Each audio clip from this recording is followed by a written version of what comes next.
اعوذ باللہ من الشیطان الرجیم بسم اللہ الرحمن الرحیم لا حول ولا قوة الا باللہ العلی العظیم حسبنا اللہ ونعم الوکیل نعم المولا ونعم النصير الحمد لله رب العالمين والعاقبة لأهل التقوى واليقين والصلاة والسلام على أشرف الأنبياء والمرسلين حبيب إله العالمين أبي القاسم محمد صلى الله عليه وآله المعصومين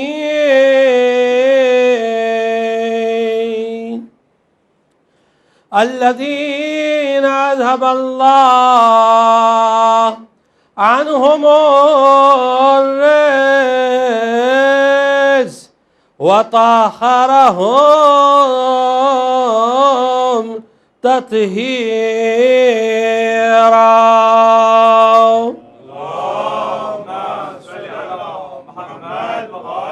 سيما بقية الله في الأرض إمام زماننا وولي أمرنا وصاحبنا ومولانا وحبيبنا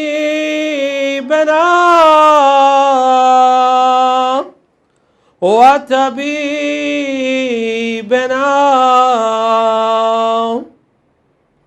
وأنيسنا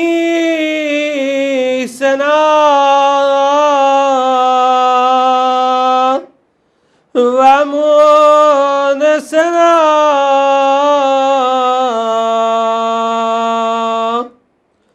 الكهف الحسين وغياث المضطر مستكين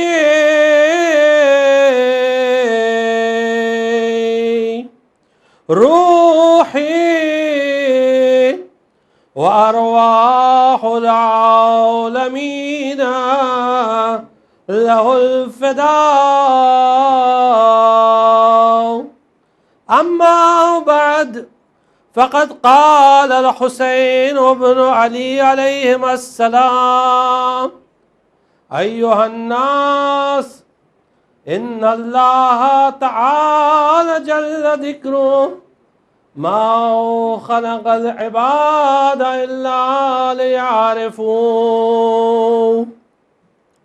فإذا عرفوه عبدوه وإذا عبدوه استغنوا بعبادة ما سواه صدق مولانا الحسين بن علي عليهما السلام صلوات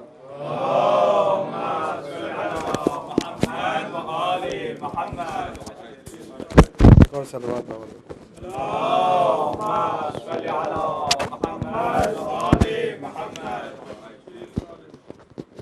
ایک اور صلی علی محمد وآل محمد جس حدیث کا انتخاب کیا اور جو موضوع ہے ان عشر مجالس کا وہ اس حدیث میں سید الشہداء امام حسین علیہ السلام فرماتے ہیں، اے لوگوں، ان اللہ جل ذکرہ، یقیناً اللہ جس کا ذکر جلیل ہے، بلند ہے، با جلال ذکر ہے، وہ اس نے لوگوں کو پیدا نہیں کیا مگر یہ کہ اس کی معرفت حاصل کریں، وہ اللہ کو پہچانے۔ اور پھر اس کی دلیل امام پیش کرتے ہیں، جب وہ اللہ کو پہچانیں گے تو پھر حقیقی معنوں میں اس کی عبادت کریں گے۔ جب معرفت کے ساتھ عبادت ہوگی تو وہ واقعاً عبادت پروردگار ہوگی، اور جب وہ اللہ کی حقیقی طور پر عبادت کریں گے، واقعاً اللہ کی عبادت کریں گے، تو پھر وہ اللہ کے علاوہ بقیہ تمام چیزوں کی عبادت سے مستغنی اور بے نیاز ہوں گے، یعنی کسی اور کی عبادت نہیں کریں گے، کسی اور کے سامنے جھکیں گے نہیں، صرف اور صرف اللہ کی عبادت کریں گے، اللہ کے علاوہ کسی اور کی عبادت اور پرستش نہیں کریں گے، یعنی ٹوٹلی نیڈلیس ہو جائیں گے تمام لوگوں کے سامنے جھکنے سے۔ جب امام نے یہ جملے ارشاد فرمائے تو راوی نے امام سے کہا، سوال کیا، فقال له رجل یا ابن رسول اللہ فما معرفت اللہ۔ راوی نے سوال کیا، ایک شخص نے سوال کیا، فرزند رسول اللہ کی معرفت کیا ہے؟ امام نے جواب میں فرمایا کہ معرفت اہل کل زمان امامہم، یعنی ہر معرفت اللہ کی یہ ہے کہ ہر زمانے کے لوگ اپنے امام کو پہچانیں۔ کون امام؟ الذی یجب علیہم طاعتہ، وہ امام جس کی اطاعت لوگوں پر واجب کی گئی ہے، یعنی امام کی اطاعت، جب امام کی معرفت ہوگی تو اللہ کی صحیح معرفت ہوگی۔ اگر اس حدیث پر غور کریں تو اس میں مطالب کا ایک سمندر پوشیدہ ہے، حالانکہ حدیث صرف 2 لائن کی ہے، لیکن اگر اس پر غور کریں تو اس میں جو مطالب ہیں، جو میننگز ہیں، ان کا ایک سمندر موجود ہے۔ اور جب انسان حدیثوں کا مطالعہ کرتا ہے، اسٹڈی کرتا ہے حدیثوں کو، اہل بیت کی تعلیمات کو، تو وہ ایک ایک حدیث پہ سمجھتا جاتا ہے کہ سید الشہداء نے اس حدیث میں کیا فرمایا۔ اور جب حدیثوں پر غور کرتے جاتے ہیں تو پتہ یہ چلتا ہے کہ جب امام نے فرمایا، اے لوگوں، اللہ نے لوگوں کو پیدا نہیں کیا مگر یہ کہ اس کی معرفت حاصل کریں۔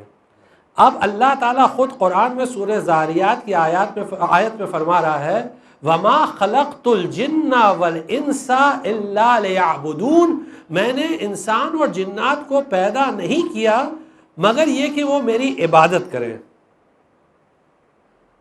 اور عبادت، یہاں امام فرماتے ہیں اللہ نے نہیں پیدا کیا مگر یہ کہ اس کی معرفت حاصل کریں۔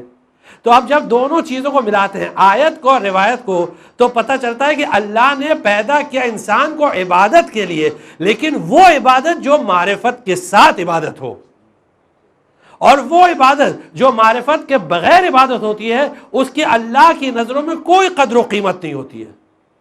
اس لیے انسان پر واجب ہو جاتا ہے کہ وہ اللہ کی معرفت حاصل کرے اور وہ سمجھے کہ کس کی عبادت کر رہا ہے۔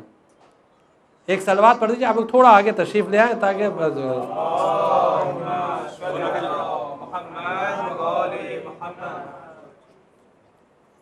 تو جو گفتگو ہے انشاءاللہ گفتگو رہے گی اگر اللہ نے توفیق دی، کیونکہ وما توفیق الا باللہ، جو بھی توفیق ہے وہ سب اللہ کی طرف سے، اللہ کی جانب سے۔ اگر اللہ نے توفیق دی تو کوشش یہ ہوگی کہ اس موضوع پر گفتگو کریں کہ عبادت انسان کی تمام خواہشات کی انتہا ہے، یعنی عبادت، اور بالخصوص اس میں نماز، اور نماز سے بڑھ کر انسان کی اور کوئی خواہش نہیں ہونا چاہیے۔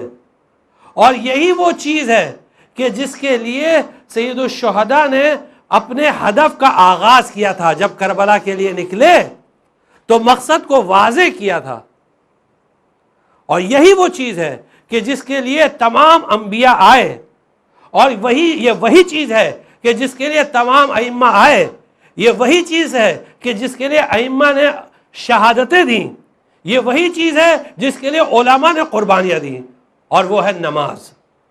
لیکن نماز سے مراد کیا ہے اور اس کا مفہوم کیا ہے، انشاءاللہ اس پر گفتگو ہوگی، اور کس طرح ائمہ نے ان عبادتوں کو لوگوں کے سامنے پیش کیا تاکہ لوگ پہچانیں، تاکہ لوگ سمجھیں کہ دراصل عبادت ہے کیا، اور کیوں اسے غایت المنا کہا گیا ہے۔ عربی میں منا یعنی جو آپ لفظ استعمال کرتے ہیں تمنا، اور غایہ یعنی انتہا، یعنی اس سے بڑھ کر اور کسی کی تمنا نہیں ہونا چاہیے۔ اگر کسی کے دل میں کوئی خواہش ہو تو وہ عبادت کی خواہش ہو، اس سے بڑھ کر اور کوئی تمنا ہونا نہیں چاہیے، اور اسی لیے اس کو کہا گیا ہے غایت المنا فی قرب المعراج واللقاء، یعنی یہ معراج ہے کہ جس میں انسان اللہ کی بارگاہ میں جا کر حاضر ہوتا ہے۔ انشاءاللہ گفتگو ہوگی تفصیلات کے ساتھ۔ جب وہ نیت کرتا ہے نماز کی تو اس کا پہلا قدم ہوتا ہے اللہ کی بارگاہ میں حاضر ہونے کے لیے، وہ پہلا قدم ہوتا ہے جب وہ صرف نیت کرتا ہے اور جب شروع کرتا ہے، اور پھر اس کے بعد جس وقت وہ اللہ کے پاس پہنچتا ہے تو کس طرح اللہ سے اس کی ملاقات ہوتی ہے، لقاء اللہ جس کو کہا گیا ہے۔ لقاء عربی میں یعنی ملاقات، لقاء اور ملاقات عربی میں ایک ہی لفظ ہے، دونوں میں کوئی فرق نہیں ہے۔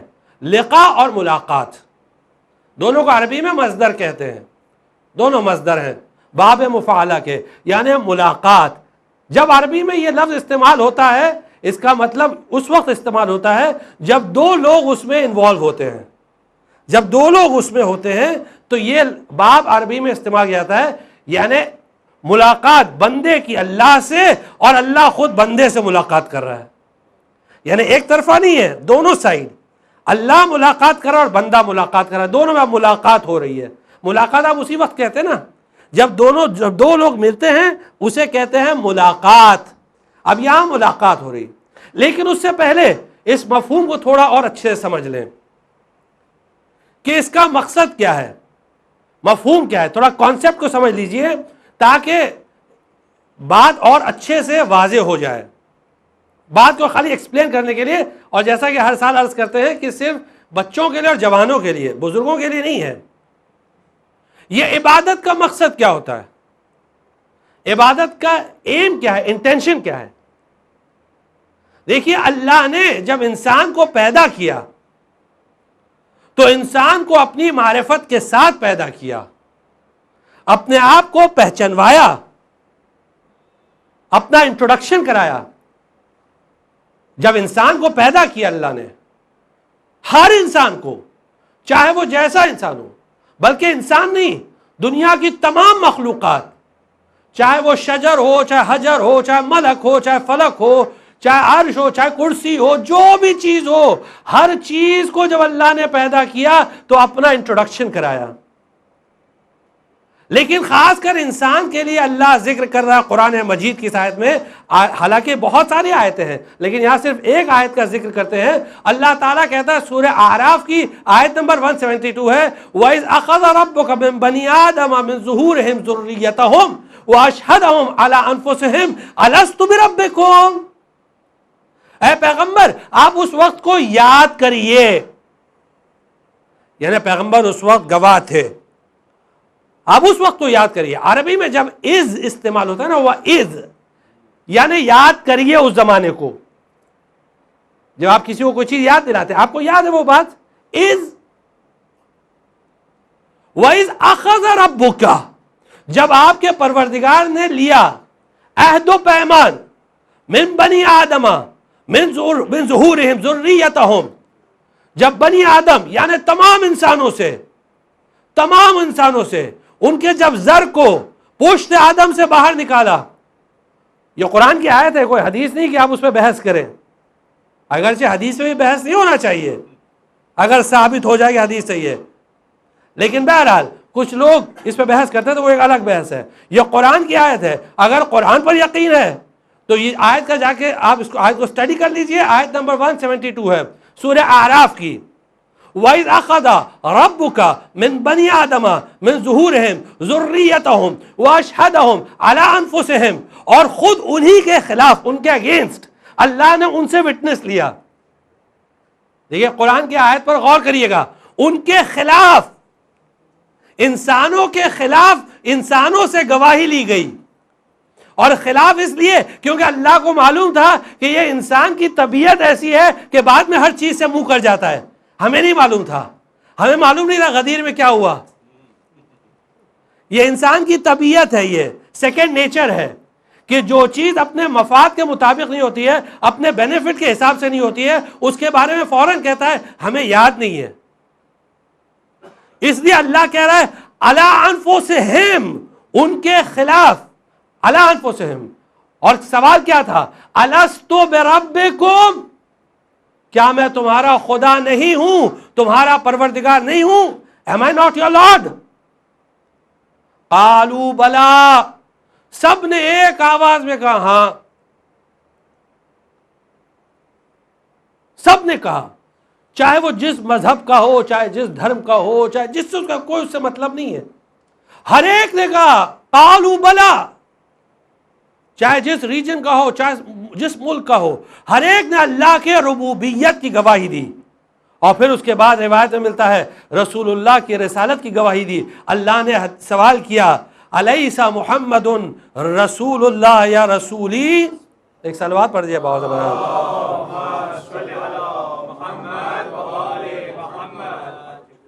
تھوڑا اور آگے تشریف لائے بچے، تھوڑا آگے آ جاتے تو جگہ بن جائے. ایک صلوات اور باواز ہے بلند.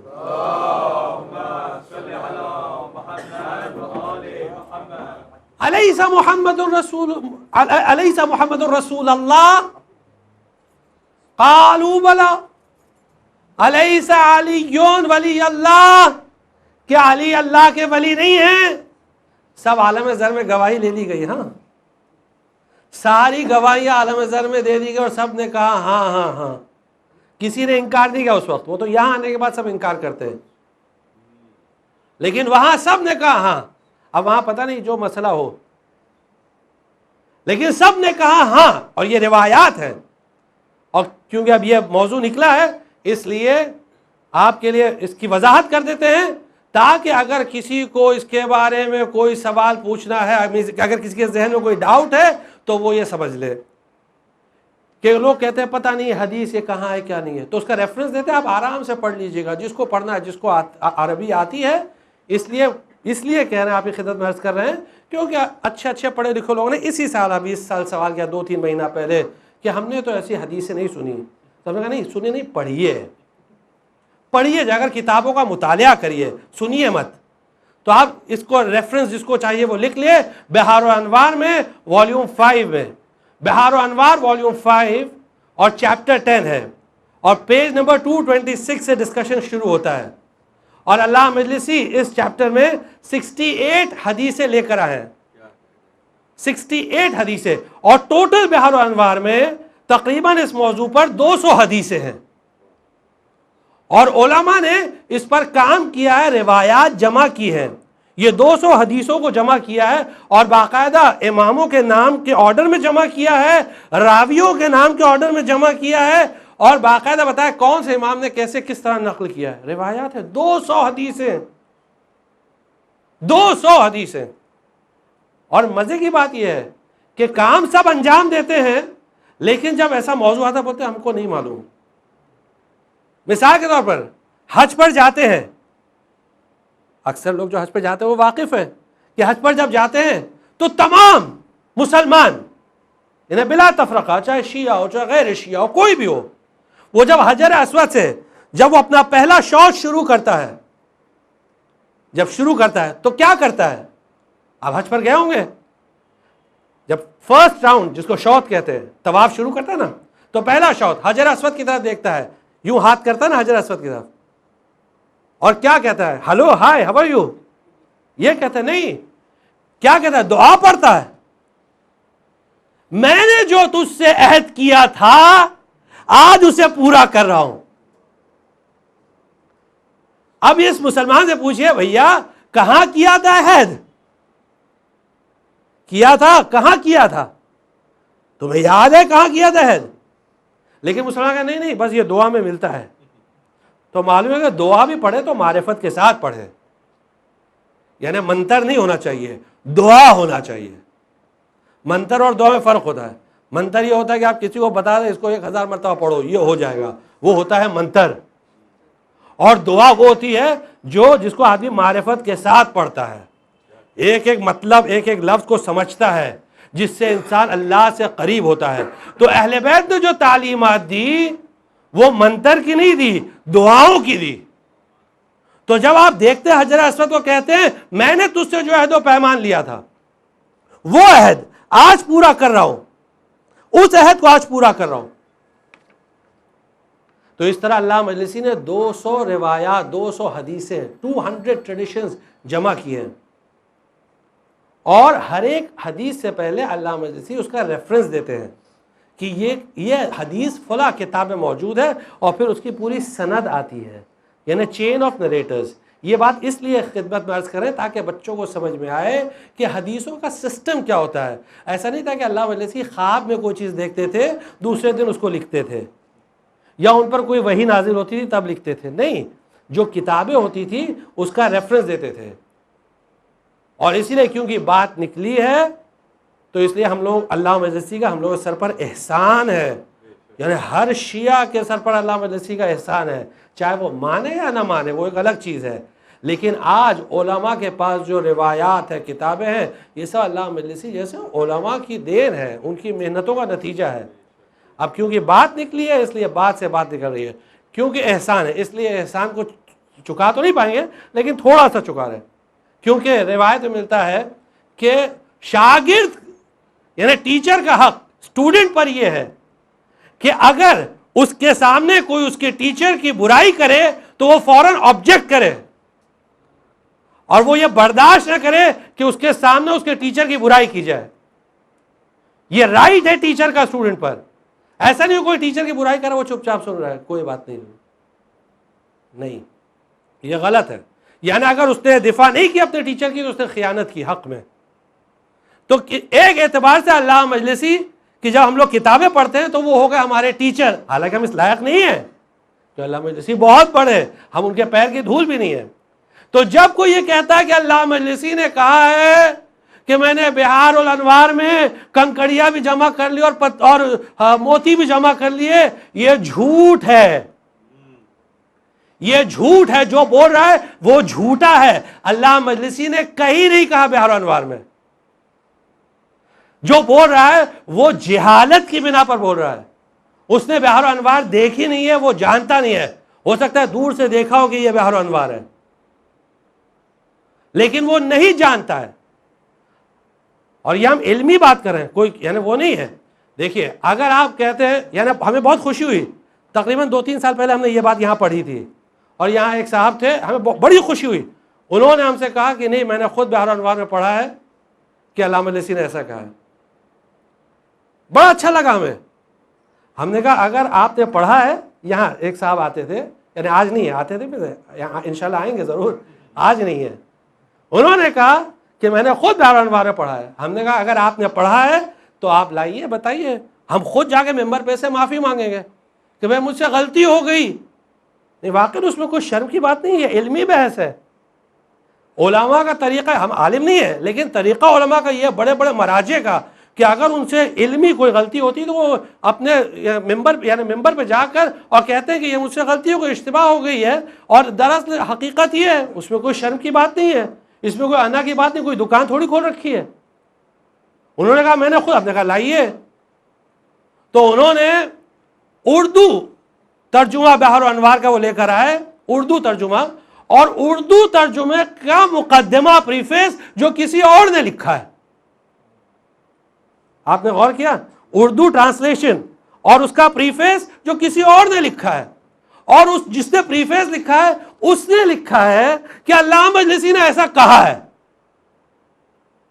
انہوں نے ہم کو لا کر بتایا. ہم نے کہا بھیا یہ علامہ مجلسی کے الفاظ نہیں ہیں، یہ تو جس نے پریفیس لکھا ہے یہ اس کے الفاظ ہیں، اور اس نے اس کا ریفرنس دیا ہے کہ یہاں علامہ مجلسی نے لکھا ہے. نہیں، ریفرنس نہیں دیا ہے. کیونکہ علامہ مجلسی نے بحر الانوار میں کہیں لکھا ہی نہیں ہے، بلکہ اس کا اپوزٹ ہے۔ علامہ مجلسی نے بحر الانوار کے پریفیس میں یہ لکھا ہے، میں نے اپنی زندگی گزار دی دوسری چیزوں کے پیچھے جو آج میں پچھتا رہا ہوں، اور اسی لیے اب میں نے یہ طے کیا ہے کہ حدیثوں پر کام کروں گا، کیونکہ اصل علم اہل بیت یہ ہے، اور بقیہ تمام چیزیں بیکار ہیں۔ یہ انہوں نے لکھا ہے، پورا پریفیس ہے جو آپ پڑھ لیجئے گا۔ ابھی پریفیس یعنی مقصد یہ نہیں کہ پریفیس بیان کریں، لیکن آپ اس کو پڑھ لیجئے گا، انگریزی میں بھی اویلیبل ہے، انگلش ٹرانسلیشن اویلیبل ہے، آپ دیکھ لیجئے گا اطمینان سے۔ تو علامہ مجلسی 200 حدیثیں لے کر آئے۔ اب یہ عبادت کا مقصد اور مفہوم کیا ہے، ایم کیا ہے؟ جب اللہ نے پیدا کیا، پیدا کرنے کے بعد انسان کو اس دنیا میں بھیجا، بہت غور سے سنیے گا کیونکہ یہ ڈسکشن بہت امپورٹنٹ ہے، اور معرفت کے باب میں اس کی بڑی اہمیت ہے، بہت امپورٹنس ہے اس کی۔ اللہ نے جب انسان کو اس دنیا میں بھیجا تو اللہ نے وہ معرفت تو یاد دلائی، انسان یاد رکھی اس کے وجود میں، لیکن کیسے ہوئی تھی وہ بھلوا دیا، کیسے ہوئی وہ سب بھلوا دیا، لیکن معرفت انسان میں باقی تھی۔ اب جب انسان اس دنیا میں آیا تو معرفت کے ساتھ تو آیا، لیکن اب اس کو یہ نہیں معلوم کہ اس معرفت کو آگے کیسے بڑھائے۔ اب اس کو یہ نہیں معلوم کہ کون سی چیز سے اللہ راضی ہے، کون سی چیز سے اللہ ناراض ہے، کس چیز سے اللہ خوش ہوتا ہے اور کس چیز سے اللہ ناراض ہو جاتا ہے، انسان کو یہ نہیں معلوم۔ اس لیے اللہ نے اپنے انبیاء کو بھیجا تاکہ وہ لوگوں کو بتائے کہ دیکھو ان سب چیزوں سے اللہ خوش ہوتا ہے اور ان سب چیزوں سے اللہ ناراض ہوتا ہے۔ تو انبیاء نے آ کے انسانوں کو عبادت کا طریقہ سکھایا، اور تمام عبادتوں میں معرفت کا یعنی نماز کا طریقہ سکھایا اور دوسری عبادتوں کا طریقہ سکھایا۔ اسی لیے مولا کائنات امیر المومنین علی ابن ابی طالب علیہ السلام فرماتے ہیں یہ نہج البلاغہ پہلا خطبہ ہے، نہج البلاغہ پہلا خطبہ، فبعث فیہم رسلہ وواتر الیہم انبیاء لیستعدوہم میثاق فطرتہ، یعنی اللہ نے رسولوں کو بھیجا، نبیوں کو بھیجا، ایک کے بعد ایک لگاتار سلسلے کو باقی رکھا، تاکہ جو فطرت تھی، جو اللہ نے لیستعدوہم میثاق فطرتہ، جو ان کے فطرت میں جو میثاق تھا، جو وعدہ تھا، وہ ان سے لے، ان کو بتائے تم نے اللہ سے وعدہ کیا ہے، وہی جو حجر اسود والی بات بتائی، جو وعدہ کیا تھا اس وعدے کو پورا کروائے۔ دیکھو تم نے اللہ سے وعدہ کیا ہے، نبی آگے کہتے تھے اللہ کے وعدے کو یاد کرو، لیستعدوہم میثاق فطرتہ وَيُذَكِّرُوهُمْ مَنْسِيَ نِعْمَتِهِ، اور لوگوں کو ایک ایک نعمت یاد دلائیں، جو لوگ نعمت کو بھول چکے ہیں اللہ کی نعمتوں کو یاد دلائیں۔ وَيَحْتَجُّ عَلَيْهِمْ بِالتَّبْلِيغِ، اور ان کے لیے پیغام کو پہنچا کر اتمام حجت کریں۔ اتمام حجت کا مطلب یہ ہے کہ جب نبیوں نے، رسولوں نے، اماموں نے، علماء نے جب پیغام پہنچا دیا، جب پیغام پہنچ گیا، تو اب اس کے بعد کسی کو حق نہیں ہے کہ وہ یہ کہے کہ ہم کو نہیں معلوم تھا۔ کوئی یہ نہیں کہہ سکتا کہ ہم کو نہیں معلوم تھا، ہر ایک کو اللہ کے سامنے جواب دینا ہے۔ وَيَحْتَجُّ عَلَيْهِمْ بِالتَّبْلِيغِ وَيُثِيرُ لَهُمْ دَفَائِنَ الْعُقُولِ، اور اللہ نے اس لیے نبیوں کو بھیجا تاکہ جو چیزیں معقولات یعنی جو حقیقتیں جو اللہ نے ان کو بتائی تھی، جو عقل کے فیصلے تھے، وہ سب ان کے وجود میں موجود ہیں، انبیاء اس کو بتائیں۔ اور بہرحال اس کی تفصیلات ہیں جو ابھی اس وقت یہاں مقصد نہیں ہے، کیونکہ تھوڑا سخت ہے یہ ڈسکشن، اس لیے بس یہ کہ اتنا سمجھ لیں کہ اللہ نے اس لیے بھیجا نبیوں کو تاکہ وہ طریقہ بتائیں کس طرح تم اللہ سے نزدیک ہو سکتے ہو، طریقہ کیا ہے۔ اور ان طریقوں میں جو اللہ نے قرآن کی آیت میں واضح کیا ہے، سورہ روم کی آیت نمبر 30 ہے، اللہ تعالیٰ کہتا ہے فَأَقِمْ وَجْهَكَ لِلدِّينِ حَنِيفًا، دیکھو تم سب کے سب اللہ کی طرف مڑ جاؤ، سب کے سب اللہ کی طرف مڑ جاؤ، حنیفہ اپرائٹ، یعنی دین حنیف پر جو اللہ نے دین تم کو بتایا ہے اس پر باقی رہو، اس پر ثابت قدم رہو، اس پر مستحکم رہو، بی فرم، دین حنیف پر باقی رہو، مستحکم رہو۔ فاقم وجهك للدین حنیفہ، یعنی حنیف کا یہاں معنی ہے جو یعنی ڈیٹیل ہے کہ کس طرح حنیف سے مراد کیا ہے. قرآن میں کئی مرتبہ یہ لفظ آیا حنیف. فطرت اللہ التی فطر الناس علیہا، اللہ کی وہ فطرت جس پر اللہ نے لوگوں کو پیدا کیا. کون سی فطرت؟ توحید کی فطرت، معرفت کی فطرت، ولایت کی فطرت، اسلام کی فطرت. فطرت اللہ التی فطر الناس علیہا لا تبدیل لخلق اللہ، یعنی اللہ کی خلقت میں کوئی تبدیلی نہیں ہے. اللہ نے سب کو ایک دین پہ پیدا کیا، ہر ایک کو وداؤٹ ایکسیپشن، کوئی بھی ہو، چاہے جس مذہب کا ہو، چاہے جس دھرم کا ہو، سب کو اللہ نے دین پر پیدا کیا، اور وہ اللہ کا دین. لا تبدیل لخلق اللہ ذالک الدین القیم، یہی مضبوط دین ہے، یہی قوی دین ہے. ولیکن اکثر الناس لا یعلمون، لیکن اکثر لوگ جاہل ہیں، اکثر لوگ جانتے نہیں ہیں اس کے بارے میں، یعنی میجورٹی واقف نہیں ہے. تو قرآن نے مسلسل میجورٹی کی مذمت کی ہے، تنبیہ کی ہے. اس لیے جب بھی کوئی بحث کرے اس میں یہ دلیل نہ لائیں کہ ہمارے پاس میجورٹی ہے. جو میجورٹی کی دلیل لاتا ہے یعنی وہ جہالت کی دلیل لے کے آ رہا ہے. تو اس کو یاد رکھیے گا، کبھی بھی اگر کوئی کہے ہمارے پاس میجورٹی ہے تو میجورٹی کبھی بھی علم کی دلیل نہیں ہوتی یا حق کی دلیل نہیں ہوتی ہے. بہرحال اس آیت کے ذیل میں، یہ آیت ہے قرآن کی سورہ روم کی آیت ہے. جب امام سے پوچھا گیا کہ اس آیت کا مطلب کیا ہے، امام نے فرمایا اس کا مطلب یہ ہے کہ اللہ نے سب کو توحید پر پیدا کیا، اسلام پر پیدا کیا، معرفت پر پیدا کیا، ولایت پر پیدا کیا.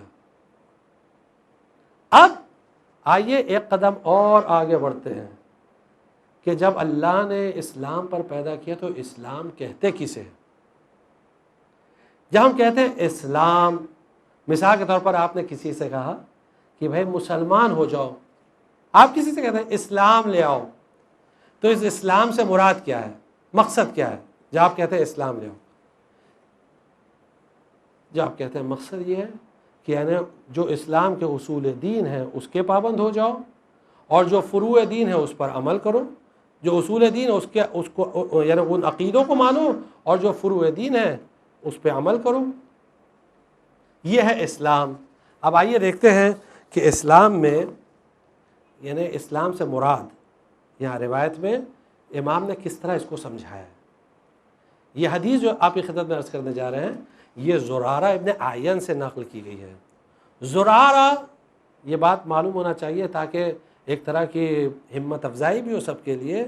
زرارہ یہ 4 بھائی تھے اور چاروں فقیہ تھے، چاروں بڑے زبردست فقیہ تھے، بڑے جیسے مرجع دینی اپنے زمانے کے. یہاں تک کہ 2 تو ایسے تھے، 2 بھائی زرارہ اور حمران، کہ جن کے بارے میں روایت میں ملتا ہے، حدیث میں ہے، جو کشی نے اپنی رجال میں نقل کیا ہے. یہ حدیث کشی بہت بڑے عالم دین تھے کشی، انہوں نے اپنی کتاب رجال میں یہ حدیث نقل کی ہے کہ قیامت کے دن آواز دی جائے گی کہ کہاں ہیں چھٹے امام کے حواری. حواری کسے کہتے ہیں؟ حواریون. حواریون یعنی عربی میں اسے کہتے ہیں کہ جس سے انسان گفتگو کرتا ہے، یعنی جو اس کے گفتگو کے لائق ہوتا ہے. دیکھیں ہم لوگ دراصل امام کی گفتگو کے لائق نہیں، ہم اپنی بات کریں، آپ تو پھر بھی ہوں گے. یعنی ایک پوزیشن ہوتی ہے نا، آدمی اپنے لیول کے حساب والے سے بات کرتا ہے نا. یعنی اگر امام گفتگو کرے تو ہمارے سمجھ بھی نہیں آئے کہ ایکچولی امام کہنا کیا چاہتے ہیں. اسی لیے روایت میں ملتا ہے کہ لا يعد الرجل فقیہا حتی یعرف معاریض کلامنا، کوئی بھی شخص اس وقت تک فقیہ نہیں کہلائے گا، فقیہ عالم ڈیپ نالج والا، جب تک کہ وہ ہمارے کوڈز کو نہ سمجھے، ہمارے اشاروں کو نہ سمجھے. اب حواری اسے کہتے ہیں کہ جس سے امام گفتگو کرتے ہیں، جس سے امام کنورس کرتے ہیں. قیامت کے دن سوال ہوگا کہاں ہے حواری چھٹے امام کے؟ تو چھٹے امام کے حواریوں میں سے 2 بھائیوں کا نام لیا جائے گا، زرارہ اور حمران. آپ سوچئے کیا پوزیشن ہے. اور ایک بات اور، یعنی آپ اس میں 4 بھائی ہیں، چاروں فقیہ ہیں، چاروں مرجع دینی ہیں. زرارہ، حمران، بکیر اور عبداللہ، 4 بھائی، چاروں فقیہ، چاروں مرجع دینی. کیسے ماں باپ ہوں گے؟ کیا طہارت ہوگی، کیا پاکیزگی ہوگی، یعنی واقعاً کیسے ماں باپ ہوں گے کہ ایسے چاروں بیٹے. کیونکہ ہم لوگ دیکھتے ہیں اپنی روزمرہ کی زندگی میں، کسی کے 2 بیٹے ہوتے ہیں تو 1 صحیح 1 غلط، کسی کے 3 بیٹے ہوتے تو 1 صحیح 2 غلط، یا 2 صحیح 1 غلط، کسی کے 4 بیٹے تو 1 صحیح 3 غلط، اس طرح ہے نا. یا اگر غلط نہ بھی ہو، سمجھے دیدار بھی ہو، تو بس اس لیول میں مرجعیت پر پہنچ جانا چاروں کا، اور جس کا نام حدیث میں آئے. یہ ایک پوائنٹ. دوسری پوائنٹ کیا ہے کہ یہ لوگ پہلے دوسرے دین پر تھے، شیعہ نہیں تھے. زرارہ پہلے دوسرے دین پر تھے، یہ جہمی تھے، شیعہ نہیں تھے. غور کریے گا، ان کو شیعہ کس نے بنایا؟ بہن نے بنایا. ام الاسود زرارہ کی بہن تھی، بڑی بہن. اب دیکھیے عورتوں کا کتنا بڑا کردار ہوتا ہے. مرحوم مولانا غلام عسکری صاحب رضوان اللہ تعالی علیہ ہمیشہ کہا کرتے تھے کہ دین چلتا ہے عورتوں سے، دین چلتا ہے عورتوں سے. اگر عورتیں دیدار ہوں گی تو پھر سماج دیدار ہوگا. اگر عورتوں میں دین نہیں ہوگا تو سماج میں دین نہیں ہوگا. اس لیے عورتوں کی بہت بڑی ذمہ داری ہوتی ہے، ماں اور بہنوں کی بڑی ذمہ داری ہوتی ہے. اب یہاں زرارہ کی بہن متدین ابو خالد کابلی، ابو خالد کابلی یہ 4تھے امام کے صحابی. ان کے بارے میں بھی روایت میں ملتا ہے کہ قیامت کے دن آواز دی جائے گی، این حواری علی ابن الحسین. علی ابن حسین کے حواری کہاں ہیں؟ ان میں نام آئے گا علی ابن ابو خالد کابلی. ابو خالد کابلی کھڑے ہوں گے، 4تھے امام کے حواری. ابو خالد کابلی تبلیغ کیا کرتے تھے، درس دیا کرتے تھے. اس درس میں زرارہ کی بہن آتی تھی. اس درس میں زرارہ کی بہن ابو خالد کے درس سے، یعنی ائمہ کی تعلیمات سے ہو گئی شیعہ. جب انہوں نے دیکھا کہ یہ تعلیمات، یہ تو عجیب و غریب تعلیمات، تو وہ ہو گئی شیعہ. جب وہ ہو گئی شیعہ تو گھر پر آئیں اور اپنے چاروں بھائیوں کو کیا شیعہ. اچھا اب آپ کے بات میں، یہاں آپ کے اذہان میں یہ بات کلیئر، ذہن میں بات کلیئر ہو گئی ہوگی کہ جب 4 بھائی فقیہ ہیں تو ظاہر سی بات ہے فقیہ اور مرجع کون بنتا ہے؟ جو بہت زیادہ انٹیلیجنٹ ہوتا ہے وہی ہوتا ہے نا. اور جو جتنا زیادہ انٹیلیجنٹ ہوتا ہے وہ جلدی دوسرے کی بات کو آسانی سے قبول نہیں کرتا، یعنی اس کے لیے دلیل بہت سٹرونگ ہونا چاہیے، دلیل بہت سٹرونگ ہونا چاہیے. ام الاسود جو ان کی بہن تھی وہ اتنی سٹرونگ دلیلیں لے کر آئی ہوں گی کہ چاروں بھائیوں نے دلیل کو قبول کر لیا اور چاروں بھائی شیعہ ہو گئے. اور ایسے زبردست محدث اور فقیہ مرجع دینی امام کے زمانے میں. اب یہ زرارہ حدیث نقل کرتے ہیں. اب اس حدیث پر غور کریے گا کہ زرارہ کہتے ہیں کہ میں نے امام باقر علیہ الصلوۃ والسلام سے یہ حدیث سنی.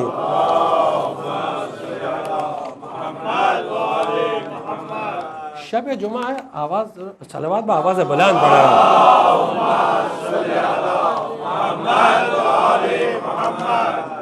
کیونکہ اس میں بھی ایک روایت ہے، حدیث نقل کر دیتے ہیں آپ کی خدمت میں، اور یہ حدیث کافی میں ہے، بحر و انوار میں نہیں کہ آپ ڈاؤٹ کریں. یہ کافی میں ہے، جس کے بارے میں لوگ کہتے ہیں کہ امام زمانہ نے کہا کافی کافۃ للشیعۃ، لیکن ایسی کوئی حدیث ہے نہیں، وہ بھی غلط ہے. یعنی کبھی کبھی لوگ تعریف میں اتنا زیادہ چلے جاتے ہیں کہ اس طرف چلے جاتے ہیں، اور برائی میں جاتے تو اتنا کہ اس طرف چلے جاتے ہیں. لیکن عقل مند وہ ہوتا ہے جو حق کو دیکھتا ہے اور فیصلہ کرتا ہے، یعنی وہ جذبات سے کام نہیں لیتا. لیکن بہرحال کافی بہت ہی معتبر کتاب ہے، بہت ہی ریلائبل، یعنی اس پہ اس میں حدیث ہے کہ 6 امام فرماتے ہیں کہ اذا کان لیلۃ الجمعہ، جب شب جمعہ ہوتی ہے، آج شب جمعہ ہے، لیلۃ الجمعہ، نزل من السماء ملائکہ، فرشتے زمین پر نازل ہوتے ہیں، اور کتنے فرشتے؟ جتنے زمین میں ذرات ہیں، پارٹیکلز ہیں، اتنے فرشتے ہیں، اتنے فرشتے ہیں۔ اور یہ کون سے؟ اور یہ فرشتے کیسے آتے ہیں؟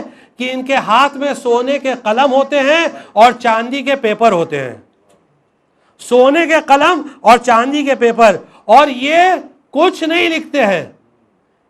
ان کی ذمہ داری کیا ہے؟ کچھ نہیں لکھنا۔ تو پھر کیوں آئے جب کچھ نہیں لکھنا؟ امام فرماتے ہیں کچھ نہیں لکھتے ہیں سوائے الصلاۃ علی محمد و آل محمد،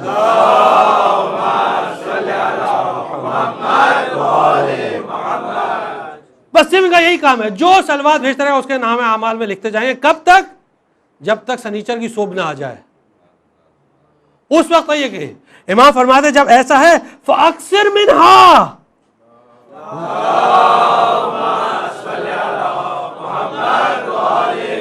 جتنا زیادہ ہو سکے بھیجتے رہو۔ اس میں کوئی یعنی کوئی خدا نہ خواستہ بخل یعنی کنجوسی نہیں ہونا چاہیے۔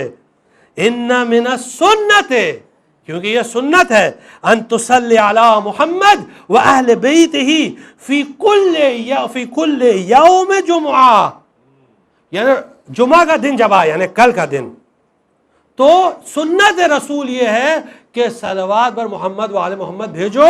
کتنی مرتبہ؟ 1000 مرتبہ، اور بقیہ دنوں میں 100 مرتبہ۔ یہ کافی میں روایت ہے جو جمعے کے دن کی فضیلت ہے، کافی کی 3 والیوم۔ تو یہاں زرارہ کہتے ہیں کہ اسلام کی بنیاد 5 چیزوں پر ہے۔ اسلام 5 چیزوں پر اسلام کی بنیاد ہے، غور کریے گا۔ اسلام کی بنیاد، یہاں اصول دین فروع دین کی تقسیم نہیں ہے، ہاں کہتے ہیں اسلام دین، اگر کوئی دین لے آیا، کوئی مسلمان ہو گیا، تو اب اسلام کی بنیاد 5 چیزوں پر ہے۔ غور کریے گا، 5 چیزوں پر بنیاد ہے۔ کون سی 5 چیزیں؟ پہلے الصلاۃ، نماز۔ نماز، اگر کسی کے پاس نماز ہے تو اس کے پاس دین ہے، اور جس کے پاس نماز نہیں ہے اس کے پاس دین نہیں ہے۔ الصلاۃ عمود الدین، نماز دین کی بنیاد ہے۔ ان قبلت ما سواہا وان ردت رد ما سواہا، اگر نماز قبول ہوئی تو بقیہ تمام اعمال قبول ہوں گے، اور اگر نماز رد ہو گئی تو بقیہ تمام اعمال رد ہو گئے، کچھ بھی قبول نہیں ہونے والا ہے۔ تو سمجھ میں نہیں آتا کیسے لوگ کہتے ہیں کہ بھئی ہم علی کے ماننے والے ہیں، مولائی ہیں، لیکن نماز نہیں پڑھتے۔ یہ ہو سکتا ہے؟ یعنی وہ علی جس کی نمازیں مثالی ہوں، وہ علی جس کے سجدے مثالی ہوں، کہ اصحاب نبی علی کا سجدہ جب دیکھتے تھے تو عبرت لیتے تھے، اور علی کا ماننے والا نماز نہ پڑھے؟ انشاءاللہ اس پر تفصیلی گفتگو ہوگی۔ دوسرے زکوٰۃ، یعنی شیعہ روایات میں جب بھی لفظ زکوٰۃ آیا تو اس سے مراد خمس بھی ہے، ہاں یہ آپ سمجھ لیجیے گا، خمس و زکوٰۃ دونوں، یہ اپنے یہاں جو ہے نا مفہوم، اس کو اچھے سے سمجھ لیجیے گا۔ زکوٰۃ، والحج، تیسرے حج، چوتھے صوم یعنی روزہ، اور 5ویں ولایت، ولایت علی ابن ابی طالب علیہ السلام۔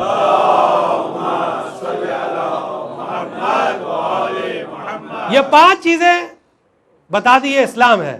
اب زرارہ فقیہ ہے، مرجع دینی ہے، سوال کیا فرزند رسول یہ 5 میں افضل کیا ہے؟ اکثر یہ سوال ہوتا ہے نا، نماز پہلے یا ولایت ہے، یعنی عزاداری ہے، اس کا جواب سن لیجئے۔ زرارہ نے سوال کیا کہ اس میں افضل کیا ہے، بہترین کیا ہے؟ امام نے فرمایا فقال علیہ السلام الولایت افضل، ولایت سب سے یعنی افضل، ولایت سے بڑھ کے کوئی چیز نہیں۔ ولایت اہل بیت کی سرپرستی کو قبول کرنا، اہل بیت کی تعلیمات کو ایکسپٹ کرنا، ولایت افضل۔ لأنہا مفتاحہن، حدیث پر غور کرتے جائیے گا، حدیث پر غور کرتے جائیے گا، کیونکہ ولایت بقیہ تمام عبادتوں کی کلید ہے، چابی ہے۔ اگر عبادتوں تک پہنچنا ہے تو ولایت کے ذریعے پہنچو، ورنہ ساری عبادتیں باطل، کسی کام کی نہیں، جتنی عبادتیں سب باطل، کیونکہ ولایت عبادتوں کی روح ہے، بقیہ عبادتوں کا جو طریقہ ہے وہ اس کی جان۔ والوالی یعنی امام، هو الدلیل علیہن، امام ہادی ہوتا ہے، وہ طریقہ بتاتا ہے کہ عبادت کس طرح کی جاتی ہے، امام طریقہ بتاتا ہے کہ عبادت اس طرح کی جاتی ہے، اور جس طرح امام بتائے وہی عبادت صحیح ہوگی۔ اب آپ شروع میں جو حدیث آپ کے سامنے پڑھی تھی اب اس کی طرح واپس آئیے۔ جب امام نے فرمایا، امام حسین علیہ السلام نے فرمایا کہ اللہ کی معرفت کے لیے اللہ نے پیدا کیا، جب راوی نے پوچھا کہ اللہ کی معرفت کیا ہے، امام نے جواب میں فرمایا اللہ کی معرفت یعنی اپنے امام وقت کی معرفت، وہ امام کہ جس کی اطاعت اللہ نے واجب کی ہے، اللہ نے اس کی اطاعت واجب کی ہے۔ اب یہاں امام فرماتے ہیں کہ یہ امام وہ ہوتا ہے جو طریقہ بتاتا ہے کہ کس طرح عبادت کی جاتی ہے، اگر اس طریقے سے عبادت نہیں کی جائے گی تو تمام عبادتیں بیکار ہیں۔ اب اس میں ہو سکتا ہے کوئی سوال کرے کہ ایسے کیسے نماز بیکار ہو جائے، ایسے کیسے بیکار ہو جائے؟ تو اس کا جواب یہ ہے جو اللہ نے ابلیس سے کہا۔ جب ابلیس نے کہا پروردگارا تو آدم کا سجدہ کرنے مت بول، باقی تو جو بول ایسی عبادت کروں گا نہ مجھ سے پہلے کسی ملک مقرب نے کی، نہ نبی مرسل نے کی، کسی نے تیرے بندوں میں سے کسی نے ایسی عبادت نہیں کی، ایسی عبادت کروں گا صرف آدم کے سجدہ سے معاف کر دے۔ اللہ نے جواب میں فرمایا ارید ان اعبد من حیث ارید ولا من حیث ترید، میں چاہتا ہوں، میرا ارادہ یہ ہے کہ میری عبادت اس طریقے سے ہو جیسے میں چاہوں، نہ کہ جیسے تو چاہے۔ تو یہ اللہ نے ابلیس سے نہیں کہا بلکہ روز قیامت تک تمام انسانوں سے کہا کہ عبادت کا طریقہ وہی ہوگا جو میں بتاؤں گا، یعنی میری جو حجت بتائے گی وہ طریقہ ہوگا عبادت کا، اس کے علاوہ جو بھی طریقہ ہوگا غلط ہوگا، باطل ہوگا۔ اور اسی لیے اس کی وجہ آج دیکھ لیجئے کہ آج مسلمانوں میں اتنے طریقے پائے جاتے ہیں ایک ایک چیز کے کہ خود مسلمان حیران ہے۔ عبادت میں کہ نماز سے ہی آپ لے لیجئے، بقیہ تمام چیزوں کو چھوڑ دیجئے، اور نماز میں شروع کر لیجئے کہ ہاتھ کہاں باندھے اس پہ فیصلہ نہیں ہو پاتا، ہر فرقہ بتاتا ہے کہ یہاں باندھو، دوسرا کہتا ہے وہاں باندھو، تیسرا کہتا ہے وہاں باندھو، چوتھا کہتا ہے کہیں اور باندھو، اور پانچواں کہتا ہے باندھو ہی مت۔ لیجئے اب فیصلہ کر لیجئے کون حق پر ہے۔ بھائی طریقہ تو ایک ہی ہوگا نا، اگر کسی بھی آپ مسلمان سے پوچھیں تو وہ یہی حدیث کوٹ کرے گا رسول اللہ کی، صلو کما رأیتمونی اصلی، نماز اس طرح پڑھو جس طرح تم نے مجھے پڑھتے ہوئے دیکھا۔ اب مجھے ایک حدیث بتا دیجئے، ایک حدیث کہ جہاں رسول اللہ نے الگ الگ طریقے سے الگ الگ جگہ پر ہاتھ باندھ کے نماز پڑھی ہو، یا جہاں لکھا ہوا اس طرح اس طرح، آپ بتا دیجئے ایک طریقہ۔ مسئلہ صرف یہی ہے کیونکہ مسلمانوں نے اگر وہ اہل بیت علیہ السلام کے دامن کو تھامے ہوئے ہوتے تو آج یہ مسئلہ نہ ہوتا۔ اور قرآن کریم نے ایک دم آواز بلند میں اعلان کیا، قرآن نے اعلان کیا، اور وہ اعلان کیا تھا؟ وَلَوْ كَانَ مِنْ عِنْدِ غَيْرِ اللَّهِ لَوَجَدُوا فِيهِ اخْتِلَافًا كَثِيرًا، اگر یہ قرآن اللہ کے علاوہ کسی اور کی طرف سے ہوتا تو تم اس میں بہت سارے کانٹرڈکشنز پاتے ہیں، بہت سارے اختلافات پاتے ہیں۔ اب اسی آیت کو آپ اس طرح اپلائی کر دیجئے، اگر یہ نماز رسول اللہ کے علاوہ کسی اور سے آئی ہے تو اس میں تم بہت سارے اختلافات پاؤ گے۔ ایک صلوات پڑھ دیجئے محمد و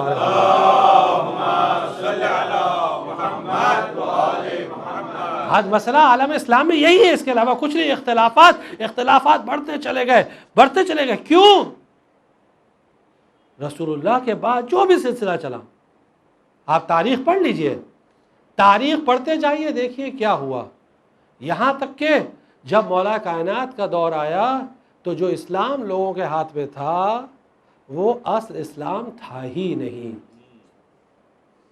اسلام مزیف، عربی میں مزیف زے سے، ہاں زے سے مزیف عربی میں کہتے ہیں نقلی چیز، جو چیز نقلی ہوتی ہے نا، کاؤنٹر فیٹ، یعنی اب بہت ساری چیزیں، یہ ہمارے الفاظ نہیں ہیں کہ آپ بولیں یہ کیا الٹی سیدھی چیزیں پڑھ رہے ہیں، یہ ہمارے الفاظ ہو تو آپ بول سکتے ہیں، یہ مولا کائنات کے الفاظ ہیں۔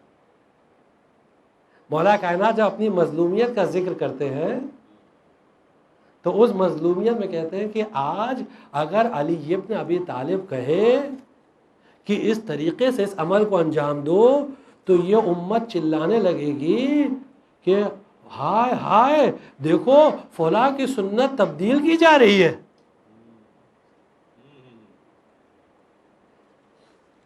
امیر المومنین نے کہا کہ تم یہ جو کر رہے ہو یہ نہیں ہے، آپ دیکھ لیجئے نہج البلاغہ میں، ہم نہیں بول رہے ہیں، نہج البلاغہ میں مولا کائنات جب اپنی مظلومیت کا ذکر کرتے ہیں، آپ دیکھ لیجئے نہج البلاغہ، یہ دین نہیں ہے۔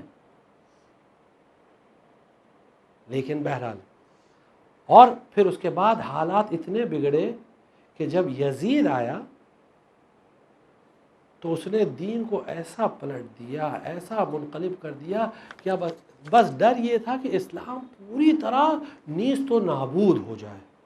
اسی لیے جب سید الشہداء جب نکلنے لگے اور ان کے بھائی محمد ابن حنفیہ کو انہوں نے خط لکھا، اپنے بھائی محمد ابن حنفیہ کو خط لکھا، اس خط میں امام حسین علیہ السلام نے اپنے مقصد کو واضح کیا کہ میں کیوں خروج کر رہا ہوں یزید کے خلاف، میرے اس خروج کا، یزید کے خلاف سر اٹھانے کا مقصد کیا ہے۔ انی لم اخرج اشرا ولا بطرا ولا مفسدا ولا ظالما، میں یہ جو نکل رہا ہوں، خروج کر رہا ہوں، یہ نہ کسی اکڑ کی وجہ سے، نہ اتراہٹ کی وجہ سے، اترانے کے لیے، نہ فساد پھیلانے کے لیے، نہ ظلم پھیلانے کے لیے، بل انما خرجت لطلب الاصلاح فی امت جد رسول اللہ، میں صرف اس لیے نکل رہا ہوں تاکہ اپنے جد رسول اللہ کے دین میں اصلاح لاؤں، دین کو صحیح کروں۔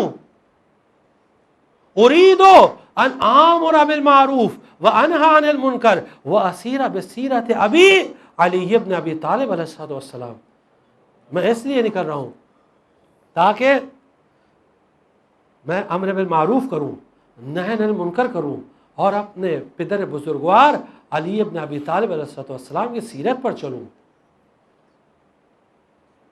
یہی وجہ تھی کہ جب 22 رجب کو حاکم شام کا انتقال ہوا، معاویہ ابن ابی سفیان، اس کے بعد امام حسین علیہ السلام کو رات کی تاریکی میں دربار میں بلایا گیا۔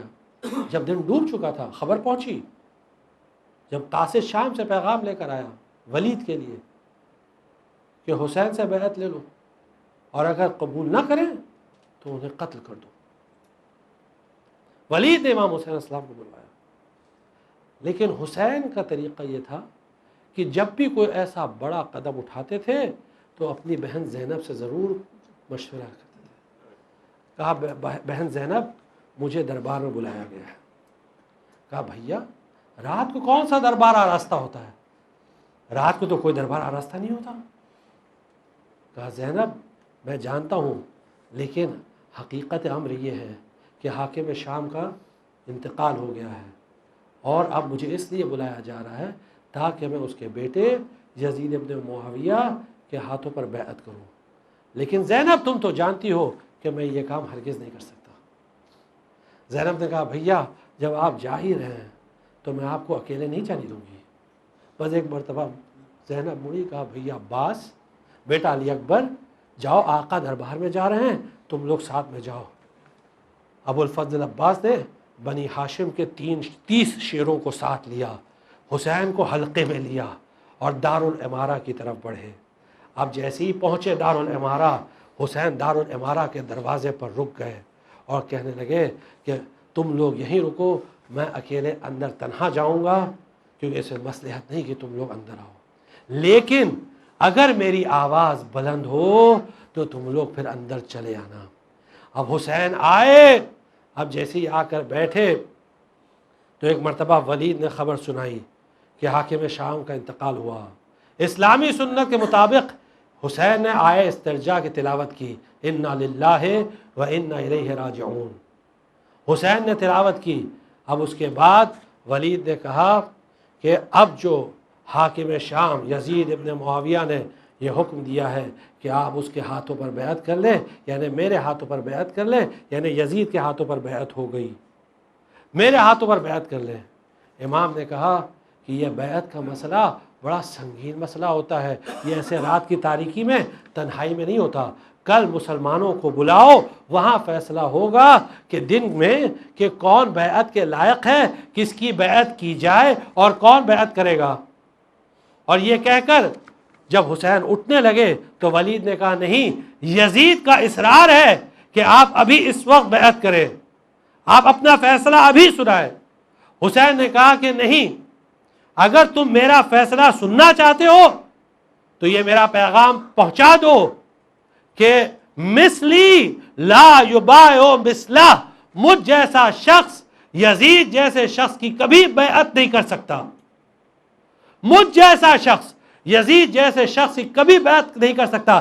یہ کہہ کر جیسے ہی حسین چلنے لگے کہ ایک مرتبہ مروان نے آواز دی، ولید حسین کو روک لے، ابھی اسی وقت بیعت لے لے، تنہا آئے ہیں، اور اگر بیعت نہ کریں تو ان کی گردن ابھی کاٹ دے، ورنہ مدینے میں خون کی ندیاں بہہ جائیں گی حسین کی بیعت لینے کے لیے۔ بس جیسے ہی مروان خبیث نے یہ جملے ادا کیے کہ ایک مرتبہ حسین زہرا کے لال کو جلال آیا اور حسین نے کہا اتحدثنی بالقتل یا ابن الزرقاء، اے نیلگوں آنکھ والی کے بچے، تو مجھے قتل کی دھمکی دیتا ہے، کون مجھے قتل کرے گا، تو یا مروان یا ولید، کون قتل کرے گا؟ بس جیسے ہی اتنا کہا امام کی آواز بلند ہوئی کہ دارالعبارہ سے ابو الفضل العباس اور بنی ہاشم کے جوان داخل ہوئے اور ہاتھوں میں تلوار تھی۔ مولا کس نے آپ کے حق میں جسارت کی، کس نے بدتمیزی کی؟ بس جیسے ہی اتنا جملہ سنا امام نے عباس کو روک لیا، عباس ابھی یہ جنگ کا وقت نہیں ہے۔ بنی ہاشم کے جوانوں نے حسین کو حلقے میں پھر لیا۔ میں کہوں گا عباس، ابھی حسین کی آواز ذرا سا بلند تھی اور سب کے سب چلے آئے۔ ارے روز عاشوراء حسین آواز دے رہے ہیں، اے میرے شیروں، اے میرے بہادروں، ارے تمہیں کیا ہو گیا ہے؟ میں تمہیں آواز دے رہا ہوں اور تم میری آواز پر لبیک۔ وَسَيَعْلَمُ الَّذِينَ ظَلَمُوا أَنْ لَن يَنقَلِبُوا إِنَّا لِلَّهِ وَإِنَّا إِلَيْهِ رَاجِعُونَ رَضًا بِقَضَائِهِ تَسْلِيمًا لِأَمْرِنَا مَعْبُودٍ۔ پروردگارہ امام زمان علیہ السلام کے ظہور میں تعجیل فرما، امام زمان علیہ السلام کے ظہور میں تعجیل فرما، امام زمان علیہ السلام کے ظہور میں تعجیل فرما۔ پروردگارہ جو لوگ پریشان حال ہیں ان کے پریشانیوں کو دور فرما، جو مقروض ہیں ان کے قرضوں کو ادا فرما، جو بیمار ہیں ان کو شفاء کامل و عاجل عطا فرما، جو بچے امتحان میں بیٹھ رہے ہیں ان کو کامیاب و کامرانی عطا فرما۔ پروردگارہ شیعیان حیدر کرار جہاں جہاں بھی ہو، جس دنیا کے جس کونے میں ہو، بالخصوص شام میں، عراق میں، ایران میں، افغانستان میں، جہاں جہاں بھی شیعیان حیدر کرار ہو، پاکستان میں، تمام شیعیان حیدر کرار کی جان، مال، عزت و آبرو کی حفاظت فرما۔ پروردگارہ ہم کو دنیا میں زیارت حسین اور آخرت میں شفاعت حسین سے مشرف فرما۔ ایک مرتبہ سورہ فاتحہ اور 3 مرتبہ سورہ قل هو اللہ کی تلاوت کر کے مرحوم رضا حسین وکیل، مرحوم نور علی وکیل، مرحوم علی حسین وکیل، مرحوم اقبال علی حسین وکیل اور وکیل فیملی کے جملہ مرحومین و مرحومات کو